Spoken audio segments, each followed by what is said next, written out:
This is the BBC. This podcast is supported by advertising outside the UK.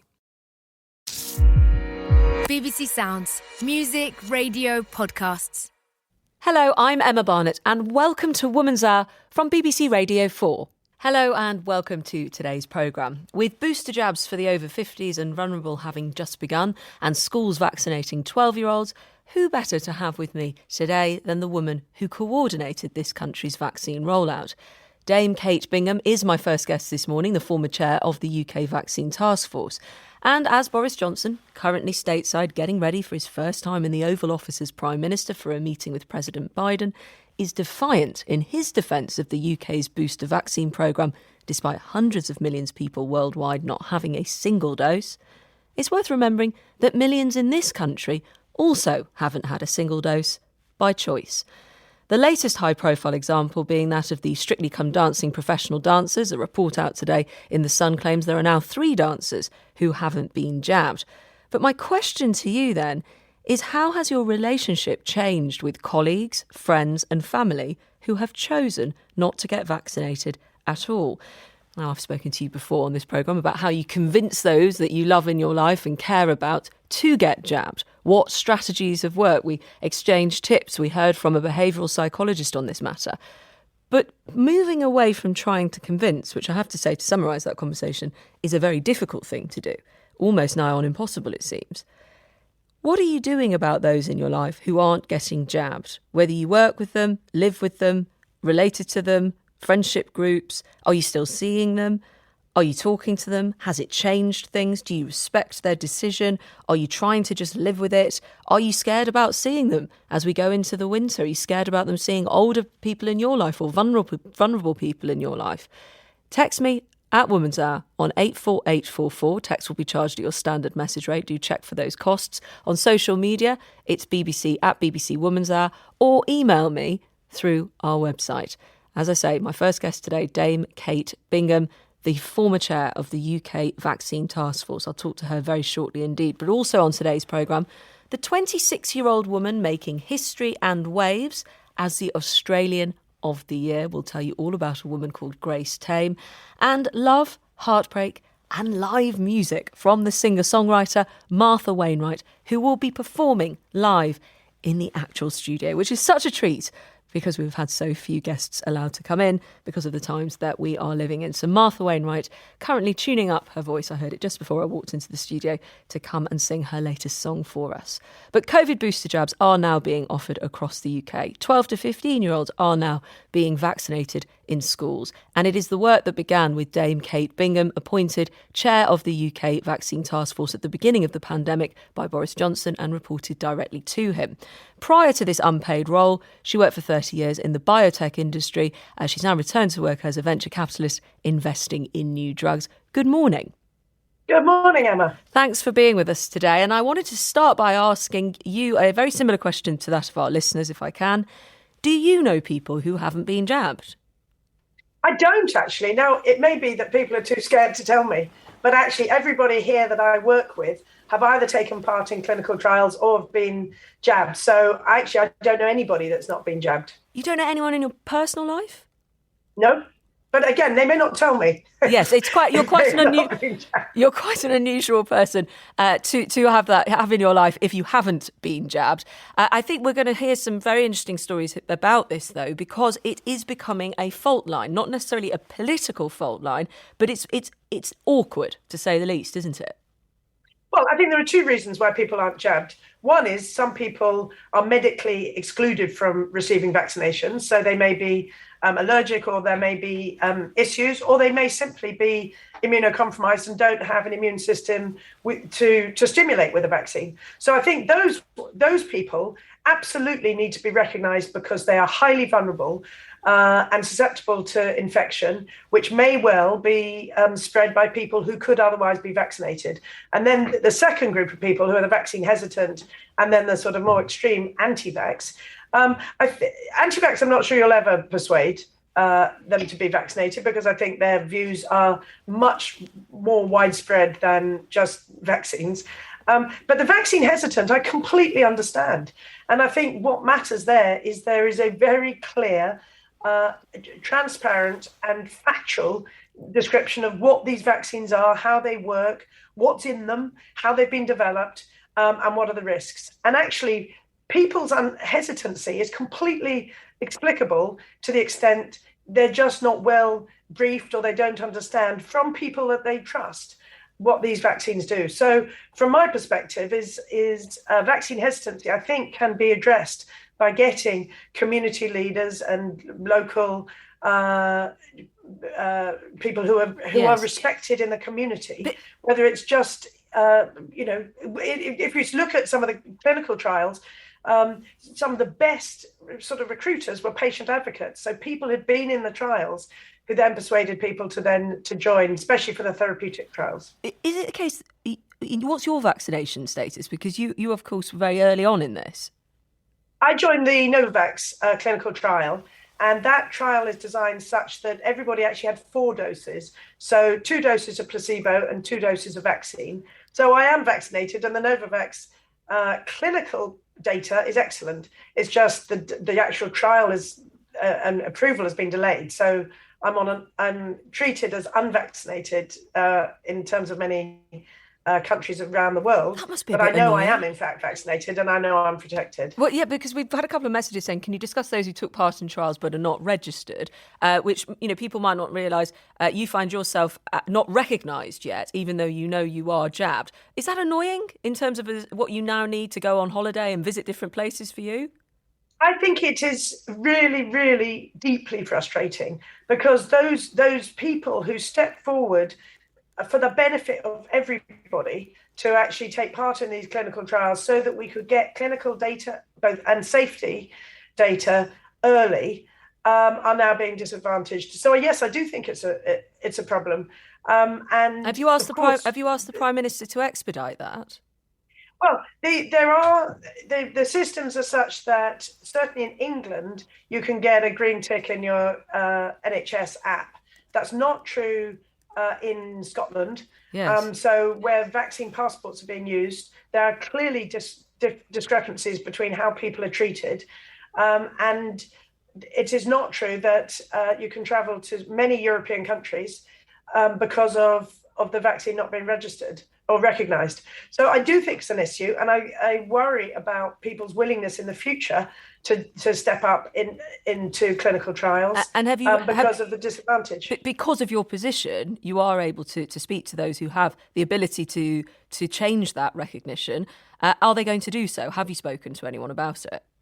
I have, but I've been out of this now for 9 months, so I don't know. But you've still got everyone's number. Well, I'm not sure I do, actually, but there clearly are things happening. It's just not happening nearly quickly enough. Okay. I would like to see it happen much more quickly. Much more quickly. There you go. So it was interesting. We got that message second in from somebody who found themselves in a similar position to you.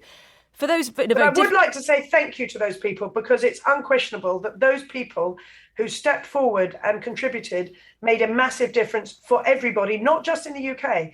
This data will be used for registration around the world. Yes. So even though we've all been disadvantaged, we've done the right thing. An important message. Just talking about the reports around 3 potentially of the Strictly Come Dancing professional dancers not being vaccinated. I should say a Strictly spokesperson said we don't comment on speculation of somebody's COVID vaccination status. Strictly Come Dancing production has and will continue to follow strict government guidelines to ensure the safety of all on the show, for those who are concerned. But on that news that potentially 3 are not vaccinated, and of course they have to be in close contact with the person that they are dancing with, do you think they should be forced to be jabbed in that circumstance? I think it's very hard when to force things on people. It's not the best way to get people to actually agree to do things. I think whether it's vaccines or generally in life, you will end up with a much better outcome if people actually do things because they voluntarily want to do them rather than they're told to. Of course. I think it's slightly different with care home workers, because I think in those cases, those care home workers have chosen that profession and they are working with elderly, vulnerable, frail people who are highly at risk. And in those cases, I feel much more strongly that, yes, I think vaccines should be mandated. I think for fit, healthy dancers, it's harder. But again, I think their dancing partners and the people around them should have a choice as to whether or not they would like to dance with somebody who's not been vaccinated. So you wouldn't say that the BBC or the production company that makes it should mandate it. You would say that they should be offering those people the chance not to be with those dancers. Exactly. Thank you for giving us your take on that. In terms of, you've mentioned care homes, and obviously that's now being looked at about carers going into people's homes rather than just care homes, which is already mandated. The government is consulting on the NHS and whether all NHS staff should be mandated to be jabbed. Do you think it should go that wide? I think anybody working with vulnerable people should be vaccinated. So I think if you're a back office worker and you're not interacting and patient facing, I think then it's different. But I think if you're working with people who are at risk and would potentially suffer severe disease or death should they get infected with COVID, then I don't think it's fair to have people working with them who are not vaccinated. What about the concern from those who run those various industries that they will now lose vital staff, and also on the other side, people are going to lose their jobs? Well, people lose their jobs if they make a choice, if they are patient-facing. You could lose your jobs or you could cause potential severe illness and death. And I think that's a very hard personal judgment for someone to make. You're straight talking in the few minutes I've even had you on the programme. Did you want to do this job as head of the vaccine task force? I did not put my hand up for it, no. So it was a surprise when I got the text and then the call. Who sends a text like that? Does Boris Johnson actually send the text? Yeah.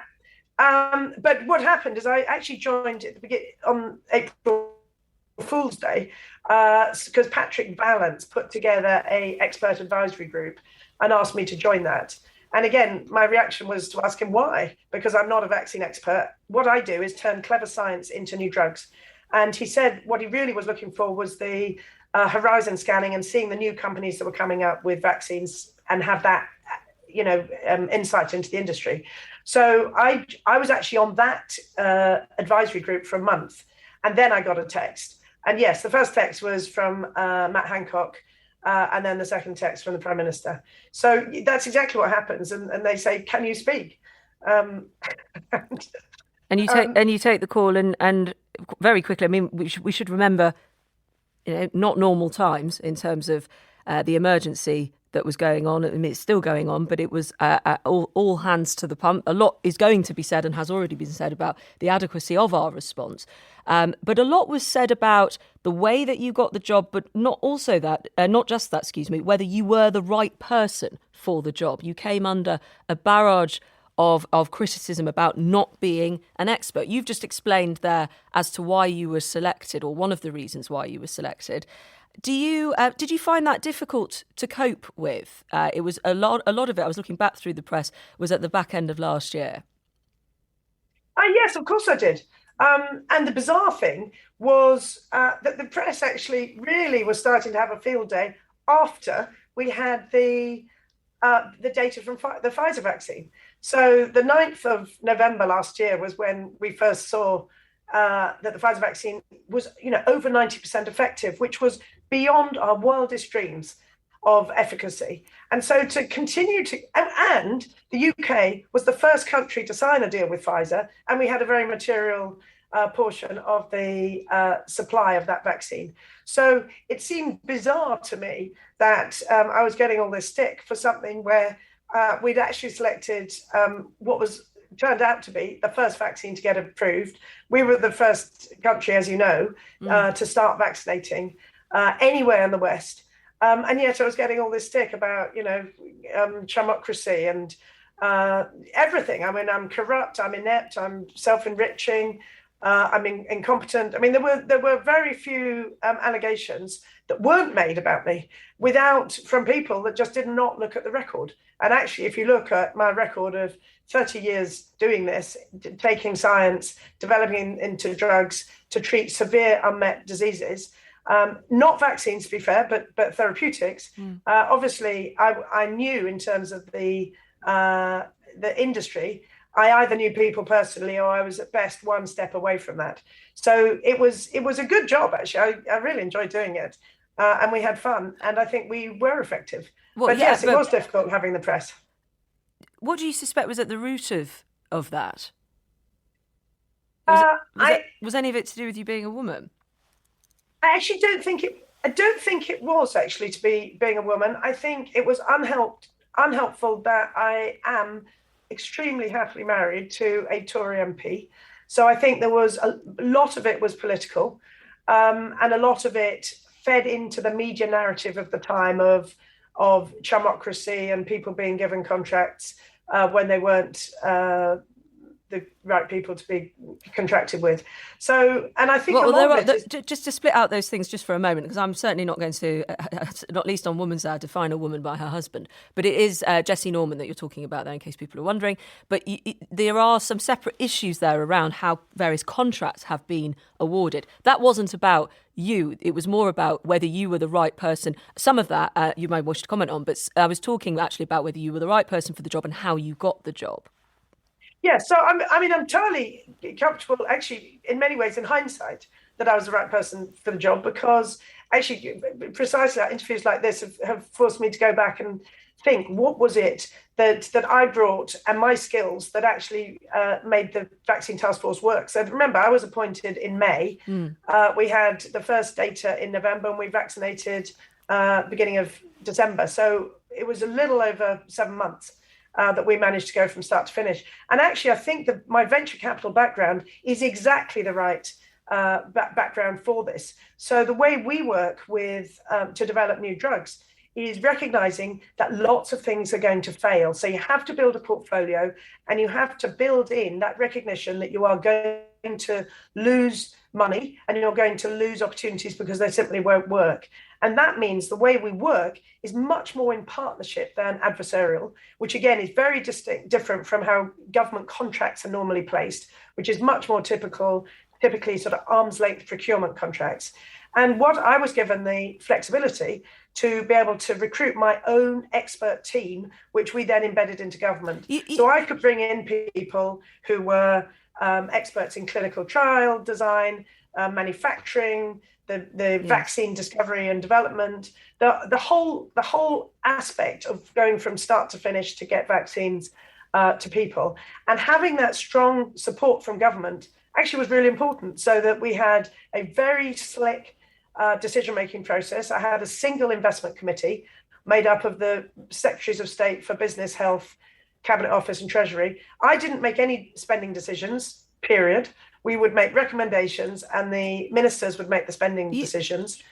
And it's exactly the way I work in venture capital. So in hindsight, I actually think a venture capitalist specialised in this area is a really good background for dealing with the pandemic. Well, I was going to say there's a lot of discussion that has been had and will continue to be had about whether we are still skilled up should this happen again, and what sorts of expertise we do need moving forward in government. Perhaps we could talk at a different stage about that. But you say it wasn't linked to being a woman, but it is very striking that you feel that some of the criticism was linked to the fact that you were a wife of a Conservative MP. So I think that's quite clear in one sense of being a very specific way of targeting.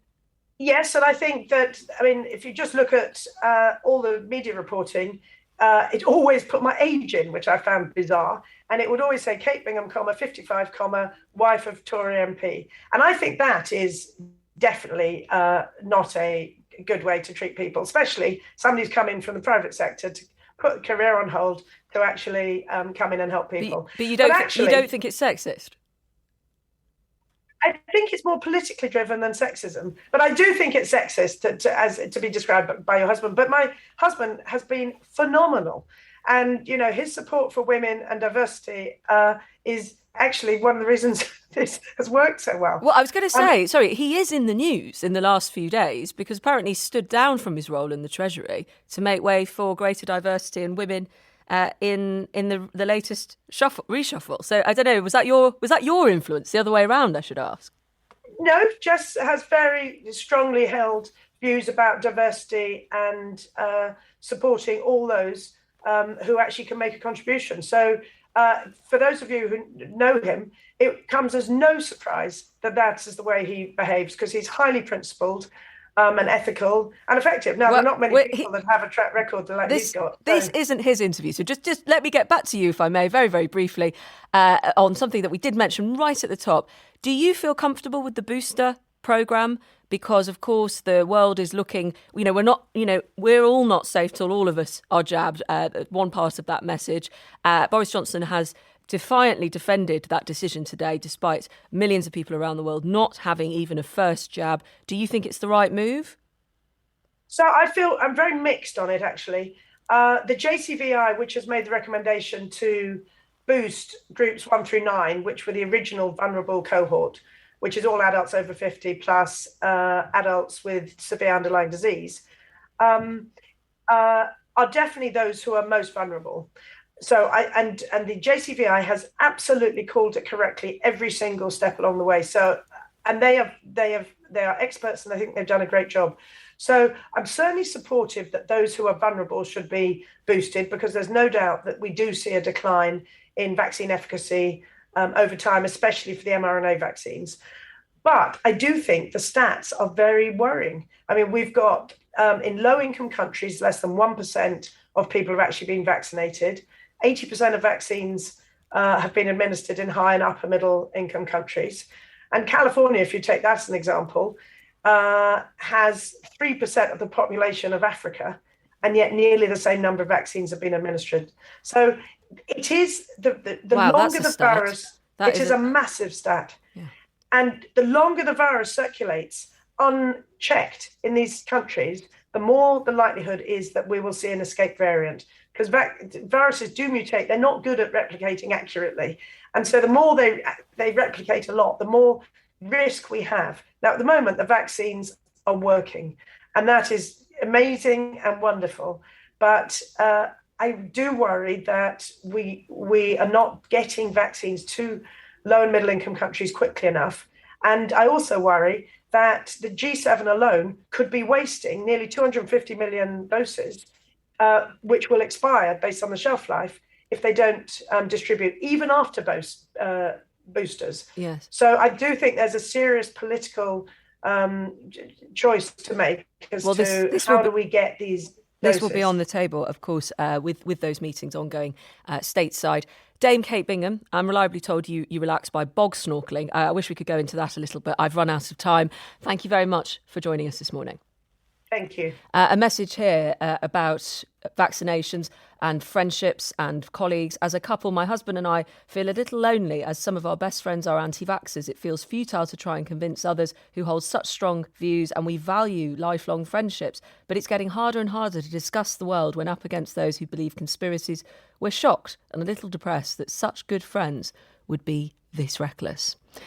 I'll come back to those messages shortly. Now, Grace Tame might not be a name you know or many of us know in this country, but down under the picture is different, as this year she was named Australian of the Year. Grace was 15 when she was repeatedly sexually abused by a 58-year-old schoolteacher. That man was eventually put in prison. But fast forward a decade, in 2019, Grace was changing the law through her Let Her Speak campaign. She took a legal case to be able to publicly speak in her own name, because at the time, sexual assault survivors in Tasmania were prohibited from speaking out under their own name, even if their attacker had been found guilty. The law was changed last year thanks to her and the campaign. I spoke to Grace earlier this morning. Yeah, so there was a specific piece of legislation here in Tasmania, which is the state of Australia. It's one of 8 states.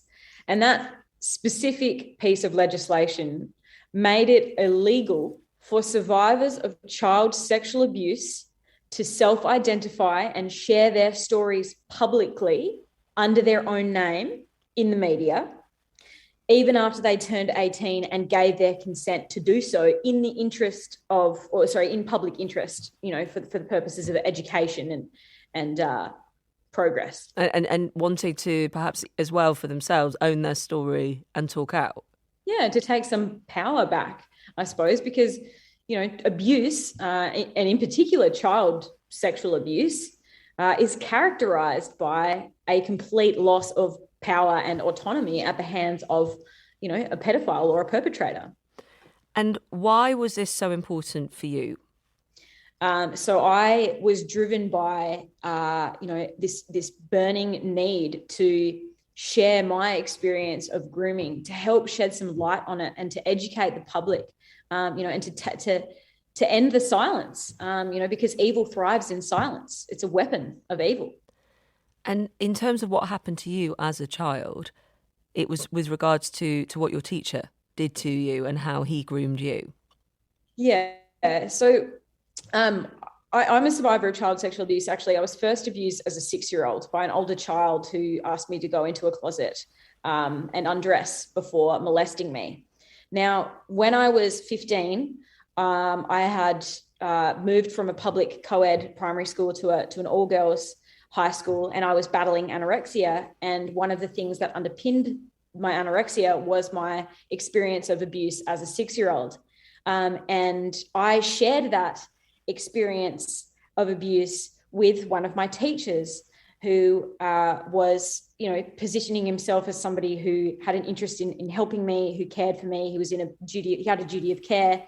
And little did I know that he was a serial pedophile, and he actually had other victims before me. He was there from 1992 until I reported him in 2011. So when I shared this experience of being molested as a 6-year-old in a closet, little did I know I was offering up valuable information to a pedophile that would later use that information against me. He then started a process of grooming me, gradually exposing me to sexually explicit content, films, books that glorified relationships between characters with significant age differences, where he wore me down. And then he eventually actually introduced the physical sexual abuse of me by locking me in a closet and recreating my experience of molestation as a 6-year-old to scare me into submission.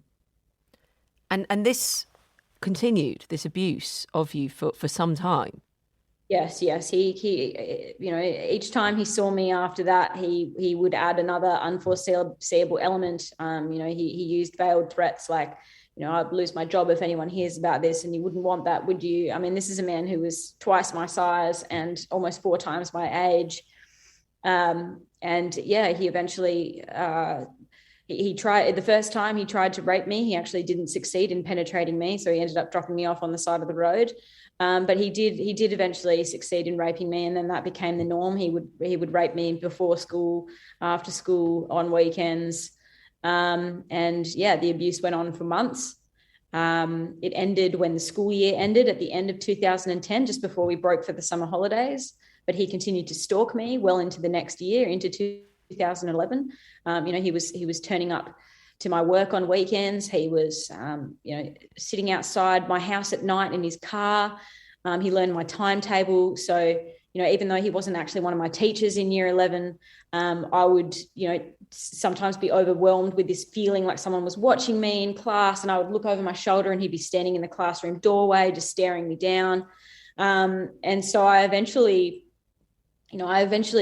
reached this sort of turning point where my crippling fear of this man was surpassed by anger. And also, I had this knowledge in the back of my mind that he had abused other girls, because he used to boast to me about other girls that he'd abused.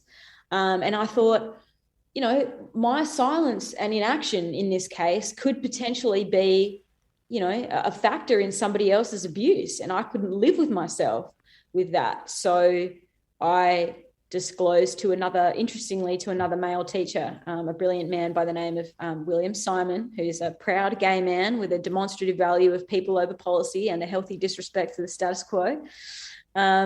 I took a gamble, and I thought if anyone would understand, it's someone who's probably been, had an experience of being marginalized and ostracized himself. And so I did. I told him, and he did not pass the buck. He did not minimize or attempt to reduce my pain in any way. In fact, he took the next step towards justice with me, and he went with me to the school principal, and I then told the school principal, and then I told the police.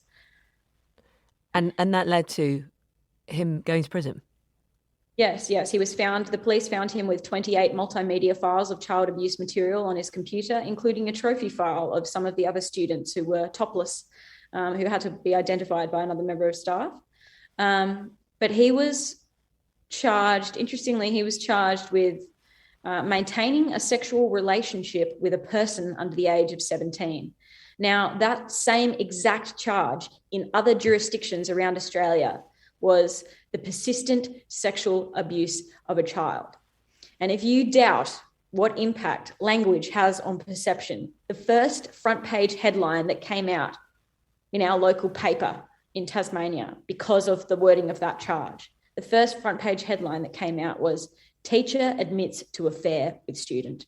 Now, I read that, and my family read that. I was 16 when I read that. In fact, I read a glorified description of the exact moment that pedophile had recreated my childhood trauma by locking me in a closet for his own gain. It's an extraordinary story in the truest sense of the word, and I think the words that you talk about being important to people, many people listening to this will be able to understand that, and some of them will be able to empathise.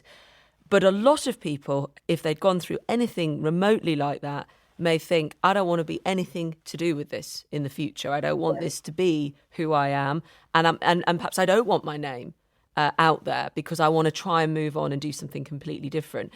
You have been named Australian of the Year. You have completely done the opposite. You've built your campaigning work around your experience to try and help others. But I wanted to know, from a personal point of view, why did you want your name to be out there? Well, that wasn't part of my decision. It wasn't that I wanted my name to be out there at all. It's just that I knew that there had to be work done. I knew that it was just that's been my guiding force, if you will. That my motivation the whole way through is just this want to help and educate and protect others, and I will do whatever it takes to achieve progress for the greater good. And if that means putting myself on the line and being out there in the public sphere where people still. It's interesting. You would think that the issue of child sexual abuse is a pretty, no-brainer, absolute wrong. But there are still obviously, there are pedophiles out there. There are rape apologists out there, and I cop a lot of hatred. It's certainly in the minority of in terms of the responses, but I do, and if that's what needs to happen, then that's all part and parcel. This is much bigger than me, and it's much bigger than any individual. How did it feel to win or be honoured as Australian of the Year for 2021? Oh, look, it was very surreal. I'm just a representative of a community of child sexual abuse survivors, which is a community that has been stigmatised and marginalised for such a long time. And so to be there as a representative, honoured in that way, a child sexual abuse survivor has never been honoured in that way before. To be that person was one of the greatest privileges and honours of my very short life. How old are you now, Grace? I'm 26. It was one of the most beautiful things I have ever witnessed in my life, to be standing there in a room full of, some of the most accomplished, outstanding Australians from all walks of life, from all sides of politics. We've got all different ages. And every single person, after I made my speech, I was looking out into the audience, every single person in the room was crying. And every single person in the room was embracing somebody else. It was watching permission being granted in real time, for people to tap into their humanity again, and to be vulnerable. Which is something that, we've been conditioned away from, or we're very easily conditioned away from in the West. You're now working on another campaign around consent across Australia. Tell me about that, and what are you hoping for there? So what we're trying to achieve is harmonization of definitions and legislation that pertain to sexual assault. So currently we've got 8 different jurisdictions across Australia that govern the issue of sexual assault. And therefore we have 8 different definitions of consent, 8 different definitions of sexual intercourse, 8 different definitions of the age of a child, and 8 different definitions of the age of consent, as well as 8 different definitions of grooming. And in fact, grooming is not even defined at all in some jurisdictions. So what we're trying to do is establish a consensus.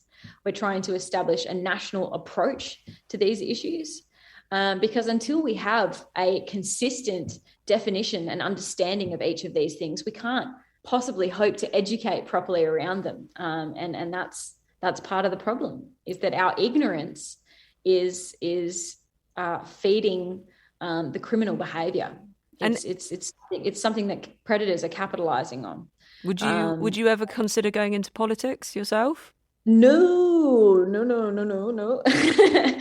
Politics, it doesn't matter what your intentions are. Politics is a dirty game. That's the nature of the beast. And I think a lot of people enter politics with sound mind and sound intentions, but inevitably their voice and their principles become compromised at some point.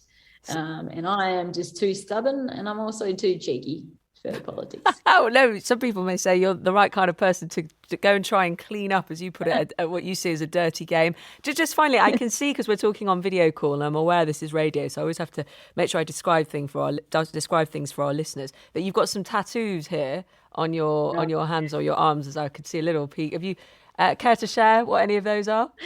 I have one on my right hand that says "Eat my fear," which sounds interesting. And the other one on my left hand, which is arguably the most important and profound of my tattoos, and it says, "Don't drink my beer." You know what? Especially during a global pandemic, that's never been more important. Yeah. Need I say more? She doesn't. Grace Tame there, Australia's Person of the Year. Talking of the pandemic, message here. In my marriage, one of us is vaccinated, one of us is not. We respect each other's decisions. I have friends who are and friends who are not vaccinated, and I do not have a problem either way. What I have a problem with is those who present their choice as the only right one for everyone. I've got some messages which are very, very on the opposite side of that viewpoint, but I wanted to make sure I shared that, especially the one about a marriage. And another one here, my dad hasn't been jabbed and doesn't intend on being jabbed. I think he should, but he's a mentally stable adult and I respect his right to choose. It seems where you're diverging is, of course, which what Kate Bingham was talking about, is if you're in charge of those who are vulnerable and you haven't been jabbed. Hello there, I'm a massage therapist. I'm double jabbed. I will not treat anyone who hasn't been vaccinated through choice. I'm not putting myself or my children or clients at risk, and I've turned people away, but I feel for safety reasons I have to. That's from Kathy, who's listening. Good morning to you. Now, elsewhere in the news today, gas prices are rocketing. Experts predict that as many as 39 energy suppliers could fold in the next year, leaving millions of customers to transfer to new deals, expected to be charged at £1,277 a year, the maximum allowed under the price cap. For the estimated 4 million households living in fuel poverty, the figures could be catastrophic. Fuel poverty disproportionately affects women. We live longer, are more likely to live alone, have lower incomes and be a single parent with children. Add that to the end of the universal credit uplift at the end of September and the large numbers of women coming to the end of furlough or have lost their jobs during the pandemic. Of course, many men have, but we've discussed the differences on that before. This winter, for some, looks very worrying indeed. Ruth London from Fuel Poverty Action is on the line. Good morning. What do you make of the current picture in terms of the picture for women?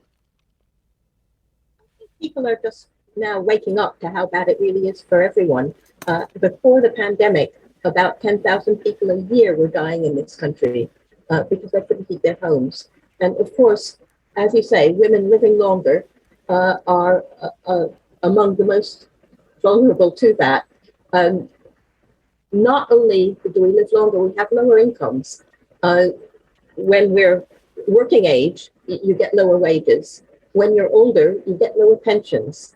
I know this is something you've addressed on Women's Hour before, but of course, that means that more women are poorer, despite the fact that we work harder than anybody. Many women actually doing a full-time job caring for people at home at the same time as going out to a job, or caring in itself is a 24-hour job very often. So after a life spent caring for other people and working ourselves to the bone, many people are finding that in your old age, you're going to bed early because your house is too cold to stay up. Yes. And this is a totally unacceptable situation. There's also, as you mentioned, single mothers and other mothers, in fact, having to live with the fact that our children are not able to, for instance, do their homework because it's too cold, because, the price of electricity is going up. That affects your internet access. So does not being able to pay for internet. And children, cold, maybe dark. If you're on a prepayment meter and you can't feed it, the lights switch off. It's been said this morning by the government minister that was sent out to talk about this, Kwasi Kwarteng, there's been reassurances about the price cap and reassurances about the fact that we will not lose supply. But just to understand the picture, because you're talking from the point of view of fuel poverty, what you said right at the beginning, again, some people may not recognise really as an issue, which is that people can die because of fuel poverty. That's right. People can die and people's health can be affected. And people's health is very much affected by living in cold homes. And one big factor in that, which is kind of central to all of this, is the state of our homes, the state of repair, the window frames that don't fit, the repairs that aren't done, and the lack of insulation. And we do have the worst insulated homes in Europe, and nothing is being done about it. And if you're heating the street, then it also means that when the price goes up, the 139 pounds increase, they say, from this price cap increase, that's an average. If you're heating the street, or if you need more heat because, for instance, you're older or you have a health condition and you require to keep warm, then it can be many times that 139 pound increase because you're having to use so much energy. And insulation has always been absolutely central to that, and also central to climate change. It's 27% of our emissions come from homes, and yet the government has not been acting on it. So that's a very important point about insulation. Forgive me because the line is slightly difficult, but I do wish to just persist if I can. The Kwasi Kwarteng, the minister on the Today programme, did say this morning lots of schemes are in place to protect elderly and vulnerable from price increases, such as the winter fuel payment and, as you've just mentioned, the price cap. Do you not think that's enough? They don't protect people from price increases. That's what we've had, and that's they make up for the very low level of incomes in this country, for the universal credit, low wages. This is a country that's supposed to be a rich country, but you wouldn't know that. There are some people who are rich, but for many people, it really is poverty line, and it is essential that at least housing, should be made warm and safe, that insulation should be done with materials that are not flammable, not toxic, don't lead to Grenfell, that it should be done in a way that doesn't disrupt people's lives, that it should be done in empty homes. We have a huge number of empty homes in this country, even as people are homeless. They should all be required to be insulated while they're empty and then used to decant people so that people can go out while the building work is done and return to a warm, safe home. And do we have, just in terms of the numbers on this, do we have solid figures on how many women are experiencing fuel poverty? How many women, I don't know. But, as you say, it's over 4 million that they say are in fuel poverty. We actually think that, it's more who are actually rationing the amount of fuel that they use because it just costs too much. That's taken for granted. And the big solution has always been, switch. And now we're seeing what that leads to. Competition has been put up as if this is going to solve it. Whereas, in fact, a lot of people can't switch because they're in debt or their landlord won't allow it. And a lot of people are just suspicious about it because it doesn't sound like a solution that will work. And now you see the result. Yes. Well, Ruth London from Fuel Poverty Action, I know also it's celebrating, Fuel Poverty Action celebrating its 10-year anniversary in just over a week. Thank you very much for joining us. If you do want to hear more about that and energy efficiency, you could listen again to this morning's Life Scientific with Prof. Brenda Boardman. She was named, of course, on the Women's Hour Power List last year and has dedicated her life to these issues. So go to BBC Sounds to hear more from her. I will do so a bit later on, so I'm very interested to hear more on that. But we've got an actual guest who's just walked into the studio and she's bearing a guitar. I mean, could this be any more exciting? Let me tell you who I'm joined by. I did mention her name earlier, but in case you missed it, the Canadian-American singer-songwriter Martha Wainwright, who has released her first album in 5 years. Love Will Be Reborn. It's what she calls a shedding of a skin, just released last month, written in an effort, she says, to rise out of some painful depths. The album doesn't just reflect the darkness she went through during a difficult divorce, but also the light of finding a new love. And you're here in London because you're performing a 10-date UK tour, I believe started last night in the Union Chapel. Hello. Hi. Yes, it did start last night in the Union Chapel, and we're doing it again tonight in the Union Chapel. And then we get in our little van and toot down the road, and we'll hit a bunch of cities. And how is it, just before we get to what you're singing and what you're saying, how is it performing post-pandemic, mid-pandemic, however we want to term it? Yeah, exactly. Where are we? We don't really know, but it feels really great. The show last night was, full capacity, but that church feels kind of, the ceilings are really high. It felt really great. And then tonight, we won't be at full capacity because it was an added show. So if anyone feels uncomfortable about being really smushed together, come tonight. There will be definitely more spacing. But it is a world of difference for artists like me because, I was able to make a record. I was able to do some radio or do some television spots and do some stuff, some live streams from my living room, and which I think everybody's gotten tremendously bored with at this point. Yeah, I mean, I'm just so overly excited to see somebody here. It's just really getting boring. So just to be able to be there present and see people, and I got to sign records afterwards, and it was just really moving. But also what you're writing about this time, I imagine, as with a lot of your music, you want to connect with people, you want to share, and they come to you because, and they come to their favourite artists because there's something that they feel they're going to get from them in their lives. And with this particular piece of music, with the album, with the song you're about to sing, Love Will Be Reborn, where did that come from for you? Well, the song was actually, Love Will Be Reborn was actually written here in London about 4 years ago. It's the first song that I wrote for this new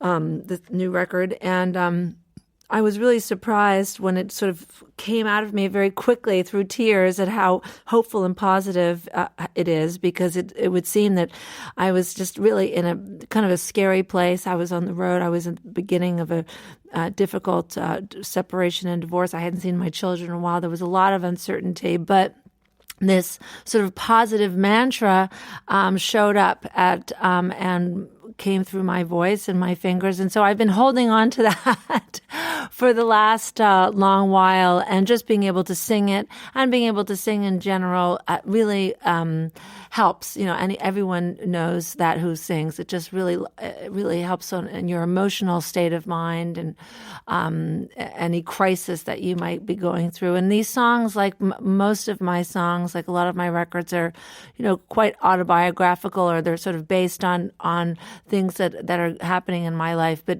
very quickly, I think the idea is that there are things that many people can identify with, sort of the more personal, the more universal, and that you can feel in the audience. Why don't we hear? Yeah, okay. And then we can have a chat talking about afterwards. it. No. I think it's such a treat to be able to hear your voice before it talking and then afterwards. So, Love Will Be Reborn. I cried only one tear for us today, and I will wipe it away before the day breaks.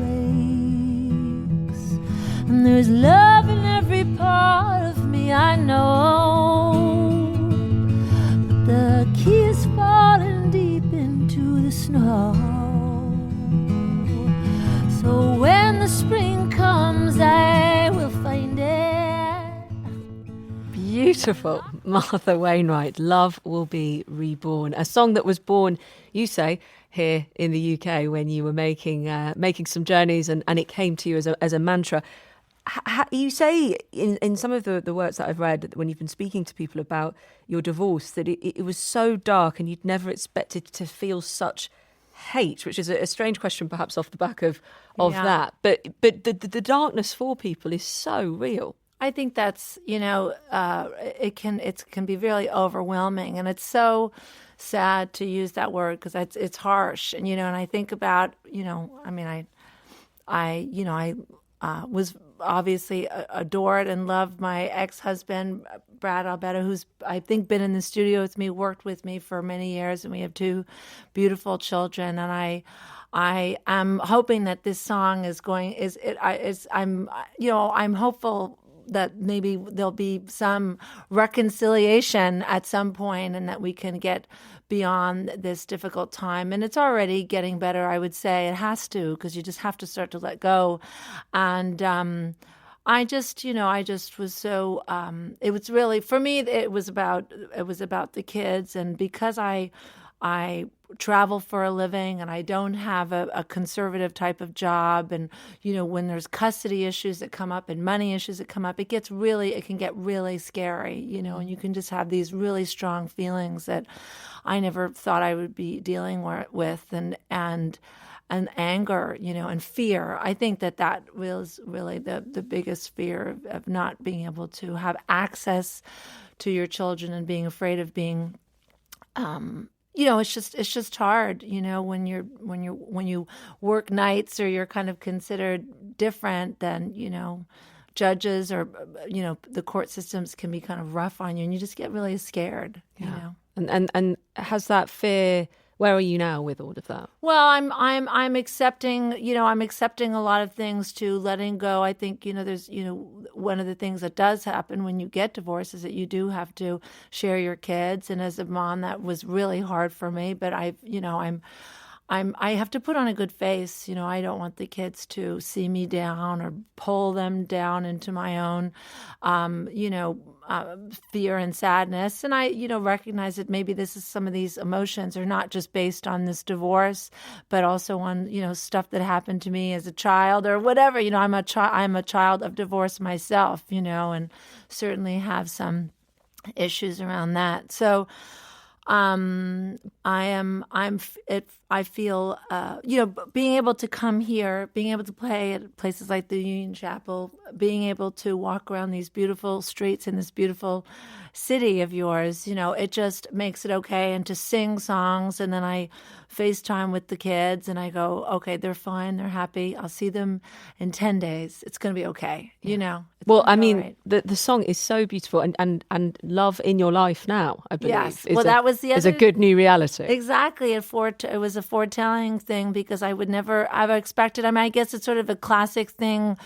I got divorced around the age of 40, 41, and you sort of go, oh well, I guess that's kind of it, and I'll try and go out and have some fun. But it's sort of like, was sort of, just feeling bad about myself, I guess. And then to meet someone later in life, which is a different type of relationship where you just, in this case, it was just more based on, like lovingness and trust and kindness. And it was just really unexpected. And in fact, I sort of had these feelings of anger and there was hatred, and I, towards my ex, because you get so mad, and you kind of go, God, I wish you'd just go wrong, and then, but instead, something good happens. You go, well, I guess that's better.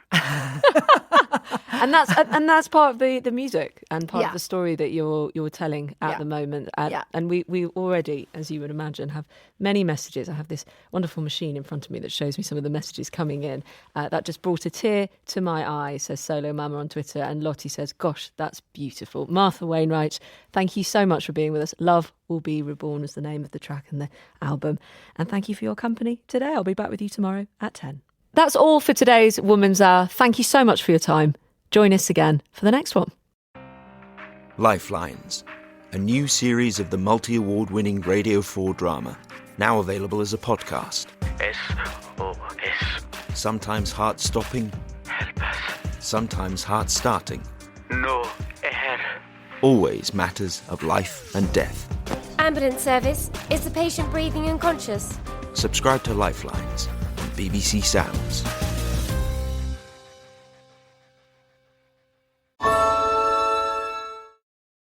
Hello, my name's Jon Stewart. An Apple original series. Let's start with something non-controversial. We're talking about this country. What's okay, what isn't? What are the priorities? That has to change or nothing will change. Unemployment, bureaucracy and red tape. All of our military. Economics, essential workers. That was fun and also uncomfortable. Welcome to The Problem with Jon Stewart. Stream the new series September 30th, exclusively on Apple TV Plus, and follow the podcast on Apple Podcasts.